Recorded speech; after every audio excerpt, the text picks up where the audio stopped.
dellu ko suut nga xool koy gis ba du ko seen lamin moo ko waaw every day every time that I'm is away te moo la gën jege sa bu mu xol ba yàlla ngi fi yàlla ngi fi moo ngi everywhere yàlla jugu fi yàlla bay sa tool ñun say jaam ñoo ngi lay ñaan nangul ñu lépp lu la ñaan ngir fa xiir day nangu dagaan ndax yàlla naatal xar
mbokk asalaamaaleykum ñu des fàtte ngeen seen télévision nationale RTS jot leen xibaar yi fi rusandi ci suba ak léegi ci ndorteel ci boppi xibaar yi jàpp rek lu ëpp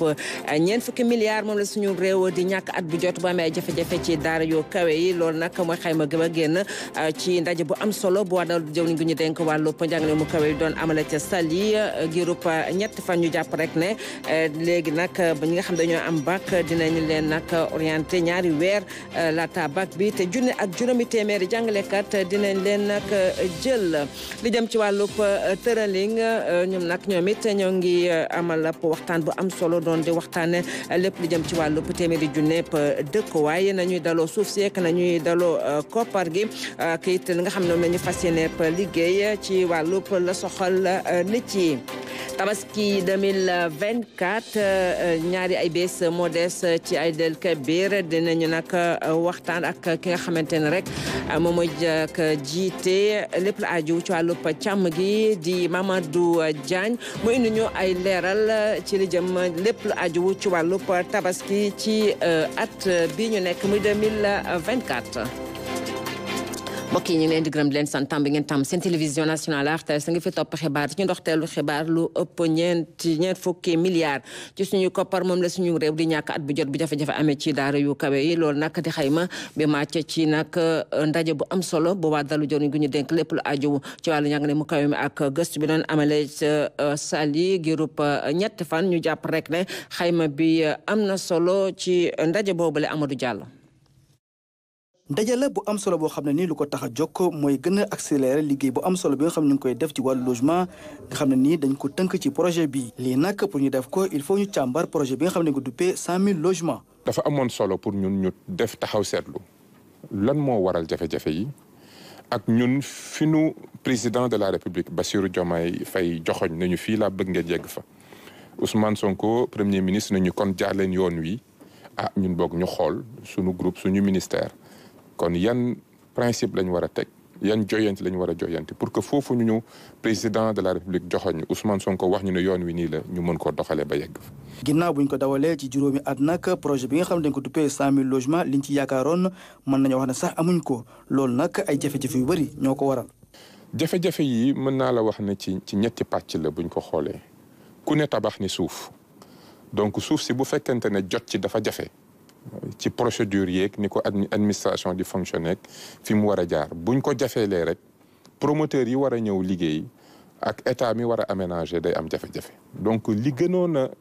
jafeel mbir mi mooy am suuf soo xamante ni tey lépp luy mbiri kayit yi mu war a àndal pour ñu mën ko dugal ci programme bi yomb na loolu moo bokk na ci jafe-jafe bi loolu dinañ ci xool yan càmbar la ñuy def pour que bépp suuf bu ñu gis ne suuf si war na mën a dugg ci programme bi rek ci lu mu gaaw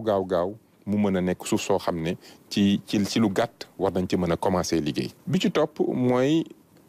suuf si balaa ñu ciy mën a jëfandikoo foog ñu aménager ko parce que promoteur bi ñëw di def projet moom am na lu mu si wut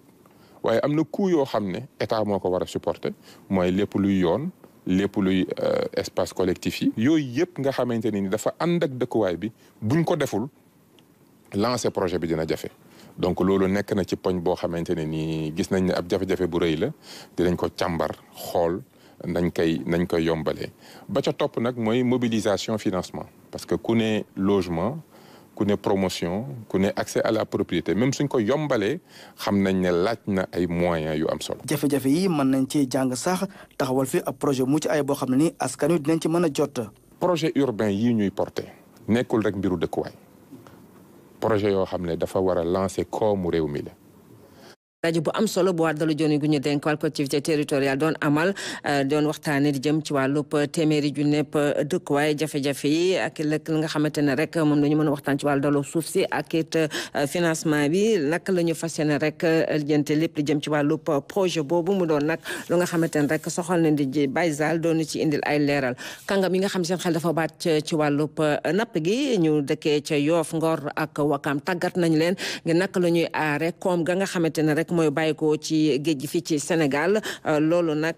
dina tax ba jafe-jafe yi wàññeeku naka la ñuy fexe rek ba li nga xamante ne rek moo jëm ci Congo nga xam dafa soxal askan wi ñu mën koo aar anam yu mu gën a rafete Anaïs Mané. ñiy yëngu ci géej gi la ñuy tàggat fii ci Yoff ci wàllum saytu napp gi saytu gàncax gi saytu géej gi ba dara du yàqu muy mbëbëtu waa direction bii di aar ak saytu napp bi. dañu ne yàq bi dafa bëri ci géej façon napp yi dafa bëri dafa yàqu léegi nag état ne yàgg na ne léegi napp bi luñ ciy def dañ koy toog waxtaane ko ak acteurs yi loolu état dooleel ko ci code de la pêche bu 2015 bi daal di teg ay kuréel ñuy tuddee ay CLPA yoo xam ne ñoo nekk ci gox-goxaat yi di liggéey ak état pour ñu mën a saytu ressource bi mën a saytu jën bi ci loolu nag ñu am benn jumtuwaay bu ñu tuddee surveillance participative ñoo xam ni ay ndaw la yoo xam ne am nañ doole am nañ xam-xam dëgër nañ ñuy ànd ak état ñuy dem di saytu napp bu bon bi di ko sanctionner mais lu ci gën a am solo rek mooy du sanction bi mais lu ñu ci gën a jublu lu ñu ci gën a xaar mooy di waxtaan ak acteurs yi di leen sensibiliser di leen yee pour ñu mën a moytu napp bu bon boobu. acteurs yi nag di rafetlu bu baax li nu mel ñu fas yéene gën a soobu ci liggéey gi ngir aar suñu napp. lii bi mu ñëwee nekk na loo xam ne lii mooy li gën si mool yi parce que ku ñu jàngal la pour nga xam la li nga xam boo ko appliqué def naa ne njariñ lay doon pour ñëpp. formation bi dafa ñëw à son heure ñun ñi nga xam ne ñoo féete mag tuuti formé woon nañ ci lii donc si boo seetee salle bi par exemple ñi ñu gën a féete ndaw ñoom lañ formé pour ñu jël la relève. et que accompagner état bi si loolu nga xam ne ressources Sénégal yi mën a dellu si waat fa mu ne ba képp koo xam ne kii day def loo xam ne lii warul si géej gi ñu mën la gindi teg la si yoon. waa ministère bi nag tëral nañu ab statut maanaam ab téere ci wàllum yoon ngir jàppale ñii di surveiller géej gi. mais dafa amoon lu manqué mooy pêcheur bi day ànd ak agent état bi agent état nga tu es protégé mais pêcheur bi ngay àndal moom volontaire rek la ci demee bu dara xewee biir géej. moom est-ce que am na protection ñoom tam ñu ko doon joytu wax dëgg fa yàlla ñu koy joytu fu ne état tam liggéey def benn code benn statut arrêté ne lii de dañ leen koy jagleel ñoom ñi ànd ak waa nguur gi di surveiller ñu xool bu leen dara dalee foofu ñu am une protection boo xam ne day mel ni nguur moo leen yónni kon nguur moo leen di taxawu ci lépp lu leen fa fekk. kon tey jii ci ñetteelu bés bi ci formation bi arrêté boobu dogal boobu lañ bëggoon partage ak ñoom pour ku nekk xam ci taxawaay bi nga ci war a am xam responsabilité bi nga ci am ba nga xam ne bu ñuy àndati di liggéey ku nekk xam li nga ci war a def ak fi nga war a yem ba nga xam ni daañu ñëw ci jàmm ba lu ci mën a am tam ñu xam ni état moo ngi seen ginnaaw état teg na leen loxo état jàppale leen parce que ñoom tam dañuy jàppale état ci surveillance su géej gi. tàggat gi nag day tax acteurs yi gën a moomeel projet surveillance géej gi muy ay jéego ngir xeex napp ku jaar ci yoon. jërëjëf Anaïs Mané tabaski 2024 ñaari ay bés modeste del Kabir bi ñu jàpp rek ne suñu réew téeméer bu nekk juróom fukki yemb na ci li nga xamante ne rek loolu duñu yaakaaroon ci wàllu gàpp bi maanaam téeméer bu nekk ñeent yi yu tegal boo koy méngale ak bu 2023 ci jamono ji ñu gis ne rek ñi nga xamante ne rek ñooy kilifa yi ñoom ñoo ko nemeeku ca Medina Ndiakbe barab bi nga xamante ne rek foofu la ñuy ci xar yi ngeen nag mën a ko indi fii ci capitale bu Sénégal ñu jàpp rek ne ñi nga xam ñooy yëngu ci wàllub càmm gi daje nañu waaye ñu ngi dalal xelu sénégalais yi Penda Mbow. ñi ngi fii ci Medina Ndiakbe nekk ci département bu Podor tolluwaayam ak Dakar toll ci 500 kilomètres foofee nag di Medina Ndiakbe nekk ab zone de décharge ak transit boo xam ne xar yi fa ñuy jógee ngir dem ci capitale bi ak fépp ci Sénégal foofee nag bañ demee fekk fa ay éleveurs yu takku yu jàmbaare ci wàllu njaayum xar ñoom daal nee nañu xar dina am bu baax ci tabaski bi ñu jëm. dama bëgg wax rek leen les moutons ñu ngi Sénégal dugg na déjà que ce soit frontière Mali frontière Mauritanie ci biir Sénégal xar ñu ngi fii en pagaille incha allah mais Sénégal yi pend il faut ngeen gaaw yéen ngeen commencé jënd yéen dégg nga yéen ngeen jënd xar yi pour ñu am mun pour de commencer à déstocker on a des stocks partout. benn phénomène aussi am na nu nit ñi doon gaawee jënd ba léegi ñoom ils sont un peu réticents par rapport à leur achat parce que dañ doon jënd nit ñi di dellu di xam nga jul yi ñaari façon julo la ñun dañuy jënd di stocké ñeneen ñi dañuy jënd ñëw ku am benn camion ñëw jaay dellu mais loolu amul loolu nag man avertir naa conscientiser naa sénégalais yi nañ teel jënd xar yi pour ñeneen ñi bu mun a dellu indiwaat mais xar moom am na bu xar manqué si sénégalais yi mais du si éleveurs yi du si ministre bi. Medina Ndiakbe nekk marché à bétail daal dal ki nga xam ne rek mooy ki ñu dénk mbay mi ak càmm gi ci gouvernement bu yees bi moom daal mi ngi rafetlu bu baax xelam dal na ci li nga xam ne rek mooy tabaski bi ñu jëm. Sénégal dafa soxla 810 000 motos tey jii am nañ bi ñu xaymaa bi sama équipe bi xaymaa démb on est à 426 082 loolu mooy couverture 52,60% soo ko comparé année bii passée on est à 4,83% de plus 250 moutons yi nga xam ne nii moom la ñuy importer Mali ak Mauritanie tey jii on est à J-18 ñoo ngi si 141 060 moutons donc mën naa ne couverture bi aussi foofu baax na donc loolu moo lay wan ne la son excellence le président de la république ak premier ministre bi lim ñu sant mooy nekk ci kanam population bi nekk ci acteurs yi jàppale askan wi ci loolu la ñu nekk. ci kanamu jëwriñ ji moom éleveur Sénégal yi ak Mauritanie daal ñi ngi remercier bu baax état bu Sénégal ci li nga xam ne jël na ko ci wàllu disposition yu am solo rawatina ci wàllu sécurité bi ak éclairage bi waaye daal di ñaan rek ñu dolli seen loxo ci wàllu sécurité bi ndax càccum kër gi dafa bari loolee. ladd ci biir àll bi gendarmerie ala to foofu gendarmerie amul foofu so min kese bu dee ñoom kese kakam ko jahatan seen alal day dem rek kadi nee na beneen bi Mauritanie naaɓe mbokki Mauritanie ko ari ɗo li fi ñëw ko haajam ko jam tan nee na seen soxla jàmm rek jàmm réew mi xam yoon wee ko gën ndokk nag bi Arouna dajeeg yow tam nga xam yoon wi nga taxawu ko xam yoon wi nga te it lii yombul ñëw ba fii pour xool lii yombul ñu lay ñaanal yàlla na nekk ci tabaski yu gën a am réussite ci Sénégal yal na nekk tabaski yu gën a am réussite ci biir Sénégal mu nekk njiglaayu premier ministre de la République du Sénégal mu nekk njiglaayu président de la République. lañu gis nag ci Médina Diatbé ak ci marché yi nekk fépp ci biir Sénégal toll ci 206 marché à bétail daal mën nañ ne li ñu am ren ji ci ñaari ay bés fii ak ñuy tabaski moo ëpp fuuf li ñu amoon daaw ci atum 2023 moo tax rek acteurs yi ak jëwriñ ji ne xel mun naa dal bu baax ne xaw tabaski dina am ba mu doy waaye nag éleveurs yi nee nañ daal Sénégal yi nañ génn teel a jënd seen xar tabaski daal di koy denc. jërëjëf Penda Mbow si loolu ñu dugalee suñu gan tey di Mamadou Diagne di directeur bu élevage monsieur Diagne ñu ngi lay nuyu. soxna Rama Boy maa ngi lay nuyu di la fay. di la dalal jàmm ci xibaar yi di bëggoon xam rek dégg nga Penda lu mu wax mais yan matuwaay la gouvernement bi jël ci tabaski ren bi. waaw xam nga tabaski dafa nekk lu am solo. ci mbirum diine ci mbirum koom-koom. ba tax na gouvernement bi def ci taxawaay bu mat sëkk. d'abord def nañu atelier bu def le bilan de la tabaski 2023 élaborer un plan d'action pour la tabaski 2024. bi ñu ci jógee premier ministre jël na benn lettre circulaire boobu c'est des mesures de facilitation.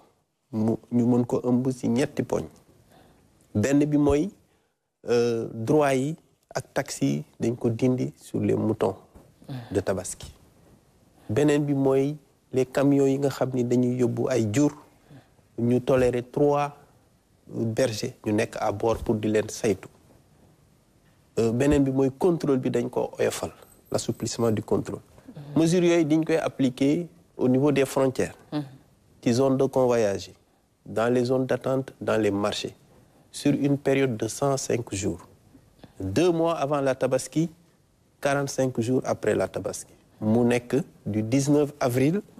au 2 août 2024 premier ministre aussi daal dina jiite ndaje bu mag muy une réunion du conseil interministériel bi ñu koy def 13 ministres ñu ngi fa woon les secteurs yi fa nekk ñu ñëpp teew la direction donc il y avait aussi les opérateurs de l'élevage ñëpp daje fa ñu daal di donc def une réunion pour préparer tabaski bi ñu fa jógee premier ministre am ay recommandations yoo xam ni daal dinay génn foofu ministre bu nekk mu am li nga xam ni sant nañ ko ci liggéey bi bi ñu jógee ci conseil interministériel boobu donc daal di nañuy def dans les 14 régions du Sénégal gouverneur bu nekk woote nga def réunion de CRD réunion de CRD pour sa région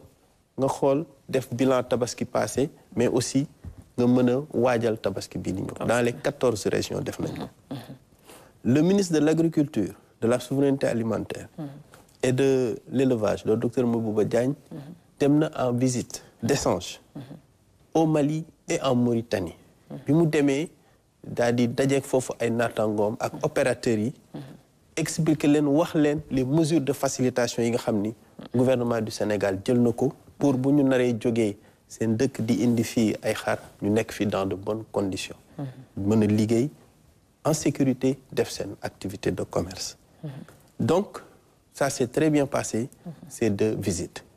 images yi ñu wane léegi nii c'était le samedi à Médina Diatbé le ministre de l'agriculture de l'élevage dem samedi foofu rencontrer fa ñi nga xam ni ñooy nekk les opérateurs sénégalais mauritaniens daal di waxtaan ak ñoom xool fan la ñu toll ci mbirum tabaski yan jafe-jafe lañ fa am lu am solo aussi mooy tabaski buñ koy def dafa am gouverneurs yi dañuy jël ay arrêté yoo xam ni dañuy fixer ay points de vente de points de vente yi boo jëlee donc ci région yëpp gouverneurs yi jël nañu ay arrêté à Dakar am na 33 points de vente mu am ay commodités yoo xam ni dinañ fa nekk commodités yooyu entre autres am na aliments de bétail subventionnés le ministre de l'agriculture woo ñi nga xam ni ñooy defar aliments de bétail boobu en réunion bi mu leen woowee waxtaan ak ñoom waxtaan boobu li ci génn mooy aliment de bétail bi nga xam ni tabaski 2023 c'était 2200 tonnes le ministre de l'Agriculture yóbbu na ko à 2570 tonnes. mu nekk une augmentation de 17%. Autre chose aussi par rapport à cet aliment de bétail subventionné, daaw si 7 régions rek la nekkoon.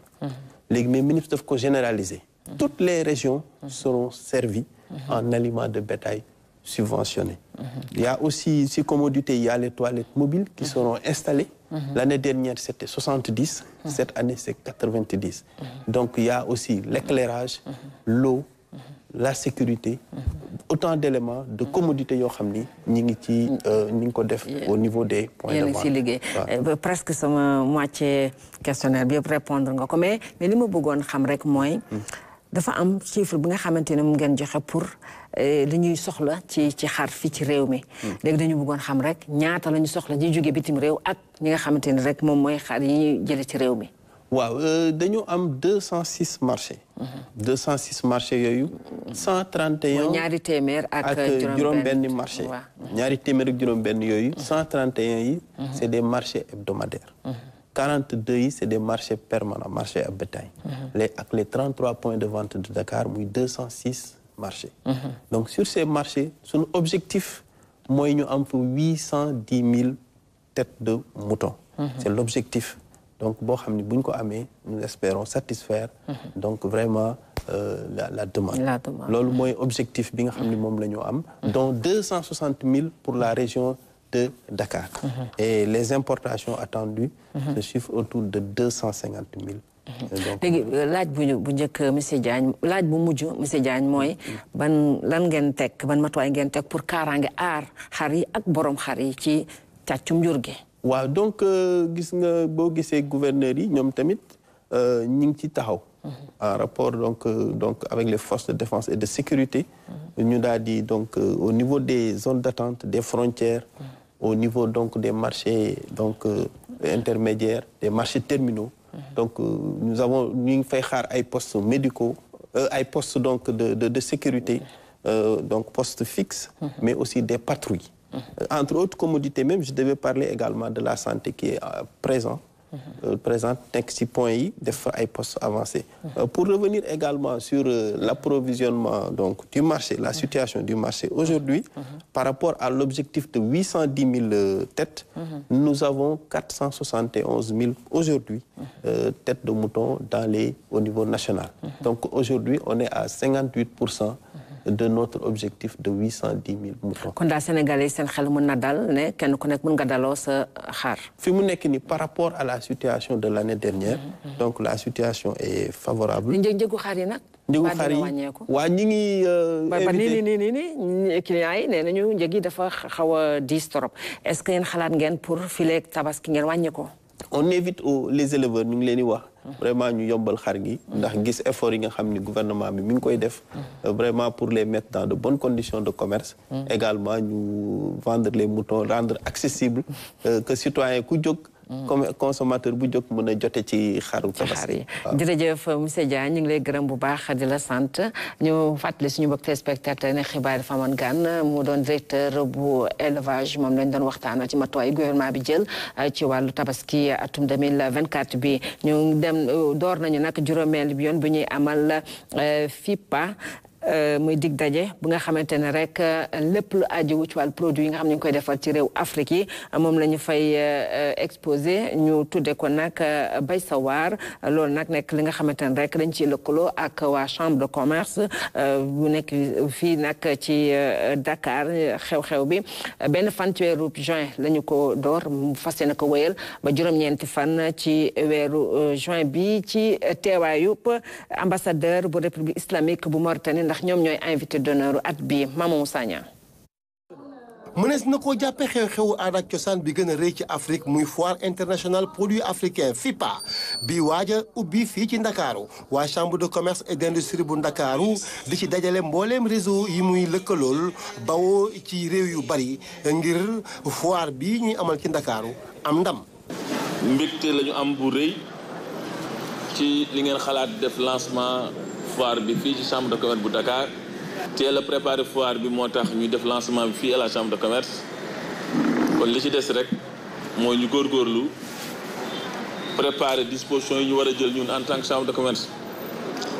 pour assister ko disposition yëpp ñu ngi koy jël. di remercier chambre de commerce parce que chambre de commerce chaque année day ñëw ci FIPA bi ubbi fa ay bureau ya nga xam ne tey képp ka nga xam ne da nga informé loon rek di nga mën a formaliser loolu dafa nekk ay pàcc ya nga xam ne dina am ci FIPA bi. foire internationale bu produit africain di FIPA fas yéene yaatal mbooleem luy meññee wala lu ñuy liggéeyee ci loxo ci Afrique muy made in Africa. dina am ay activités culturelles yi nga xam ne dinañ ko amal tout au long de la foire pour permettre suñu acteurs yi ñu mën a wane li nga xam ne mooy seen savoir-faire mais dinañu def aussi défilé de mode ba nga xam ne défilé de mode panafricain la. opérateur économique yu réewi Afrique yi wane seen xarañteef rawatina ci wàllu liggéeyu loxo di artisanat bi nga xam ne ren jii nag daa fas yéene wane dooleem. jàppale artisans yi jàppale jigéen yi mais jàppale jeunes yi aussi pour ñu mën a former wu am ay jumtuwaay ya nga xam ne dina leen permettre ñu mën a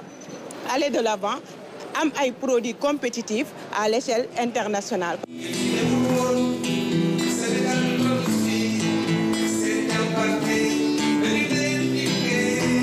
édition bi nag réewum gànnaar di Mauritanie moom la ñu ko dara jaale ci juróomeelu édition bi lu tolloog juróom-ñaari téeméeri exposant la ñu ciy xaar ngir wane taxawaayu koom-koom bu lalu ci aada ak cosaan.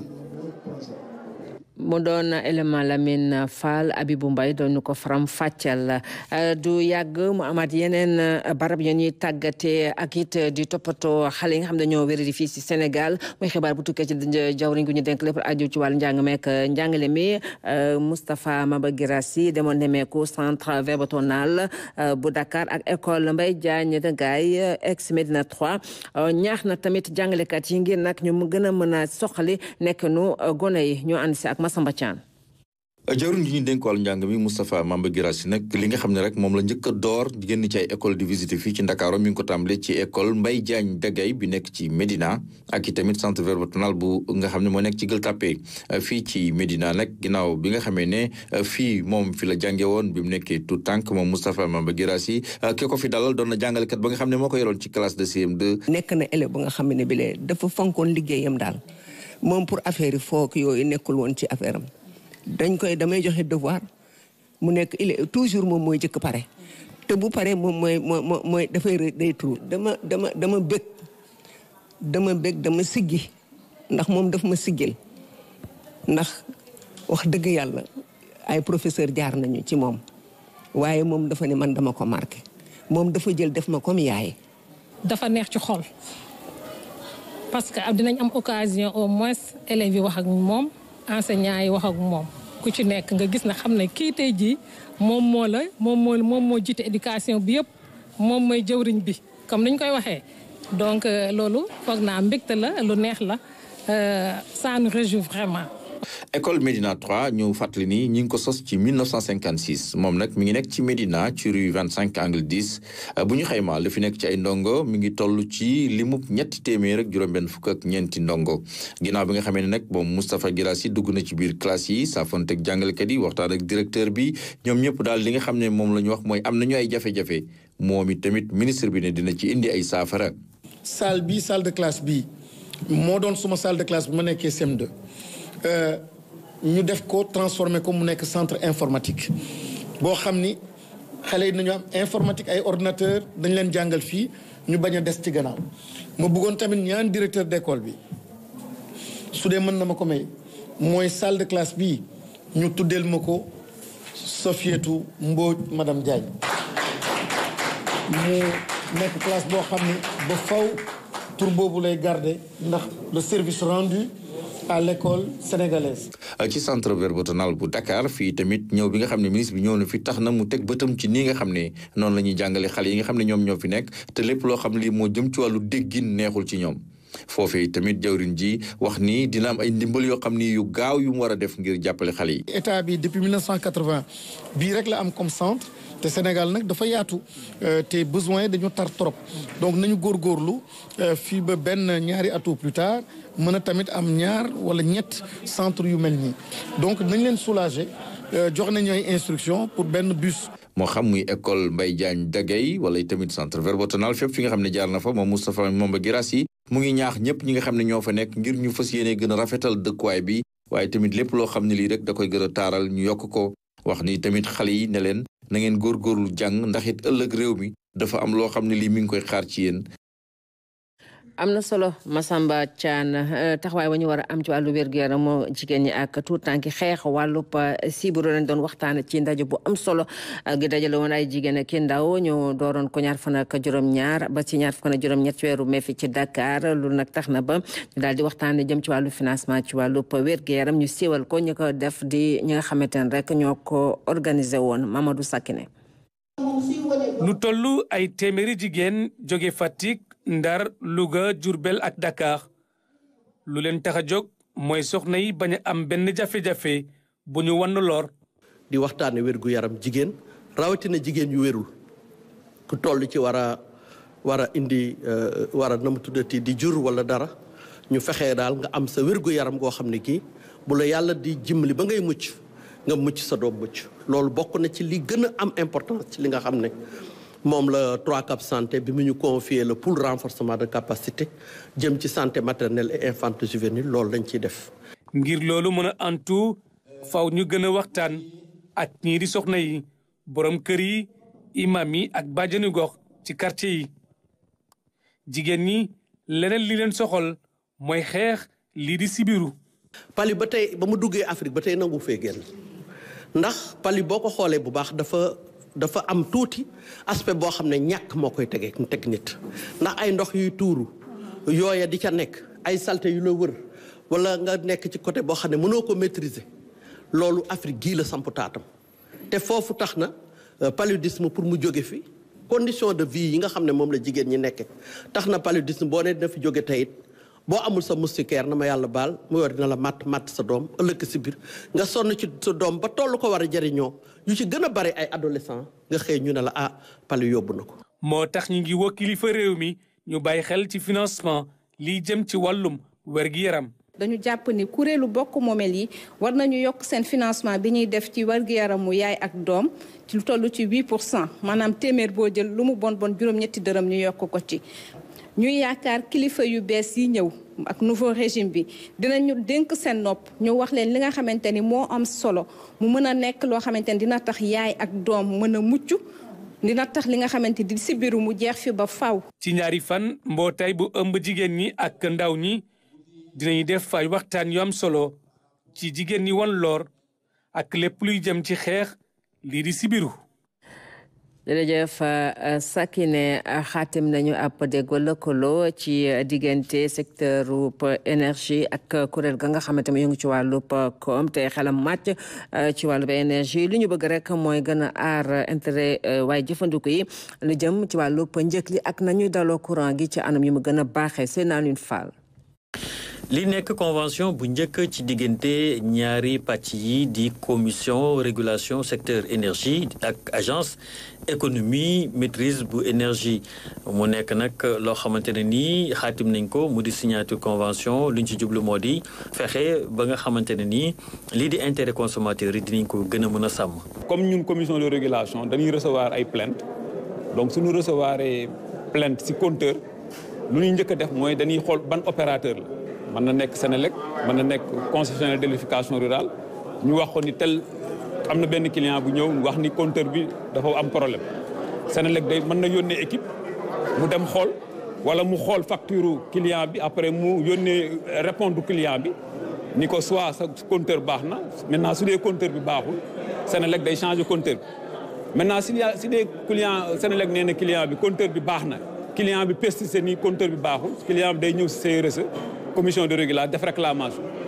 su defee réclamation maintenant ñun dispositif bu ñu mettre en place mooy léegi dañuy requérir service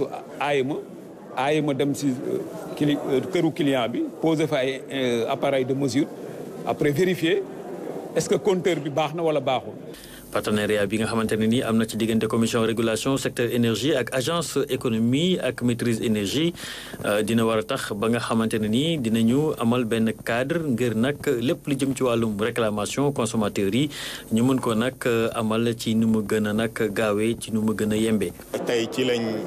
lëkkaloo ak commission de régulation du secteur de l'électricité pour que client bi nga xamante ni ménage la muy industrie muy service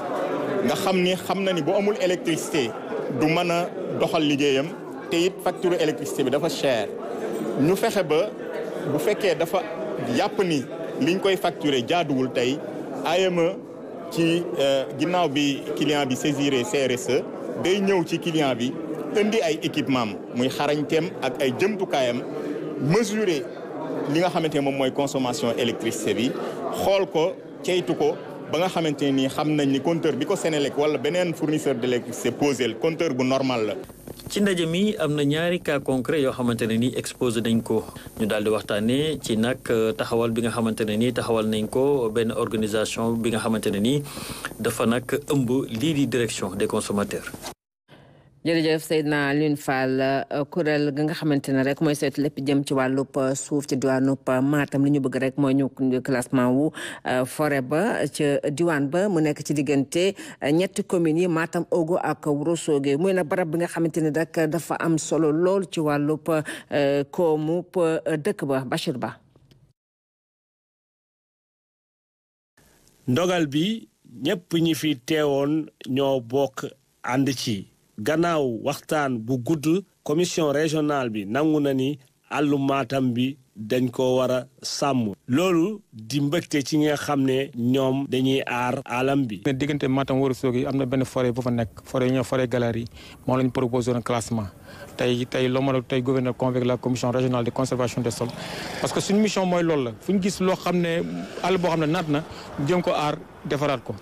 comme diggante boobu am na forêt boo xam ne nan na dafa laaj ñu aar ko defaraat ko def si benn plan d'aménagement je pense que loolu mooy suñu défi majeur te loolu pour ñu réussir ko dañoo soxla population yi communes yi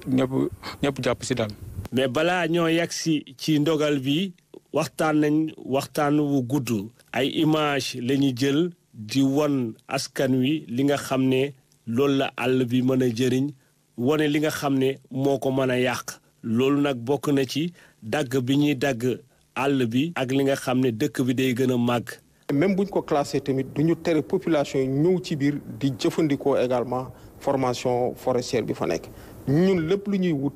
mooy garab yi fa nekk nañ ko mën a préserver ndaxte xam nañ ko ni garab boobu dafa am solo lool ci alam gi. lii nag benn pàcc la rek ci fi ñu jëm ndax gannaaw commission bi dafa am commission nationale waaye itam. yi nga xam ne mooy gouvernement Sénégal ñoom ñoo war a jël dogal bu mujj bi. Bachir Ba jërëjëf waa douane nag def nañu ni nga xamante ne loolu lañ leen xamel ci seen liggéey bu rafet mu ñu féeteek zone centre ñoom nag teg nañ loxol toll ci nag fanweeri kilogramme mu sinébar ci Kër Ayib ci commune bu Kaolack ba ñu ko xayma ci wàllu koppar toll na $2 milliards yu teg $200 millions ci suñuy koppar ñaari nit nag teg nañ leen ci loxo lii nag liggéeyu douane yi kilifa yi réew mi am nañ ci mbégte lool te rafetlu nañu ko lool day tax ba ñu aar nit ci seen wàllu wér-gu-yaram waaye ba ñu aar koomu réew mi mbokk bi ne saa ngeen ànd ak Ibrahima Diédhiou ci xibaar ci français ma leen di ñaanu guddi jàmm salaam.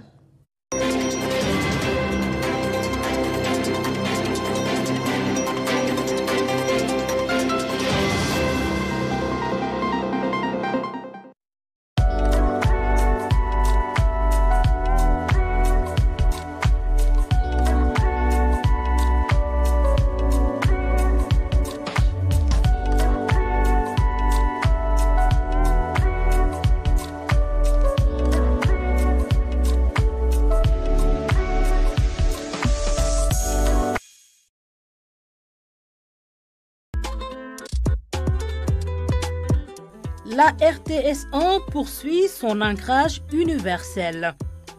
La télévision nationale du Sénégal vous est accessible sur le satellite Eutelsat 9B si vous êtes en Europe, au Moyen-Orient ou en Afrique du Nord. Suivez ces paramètres de réception pour vous connecter.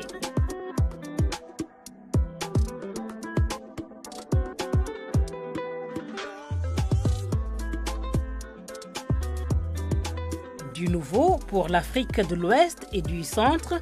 la RTS1 est disponible sur le bouquet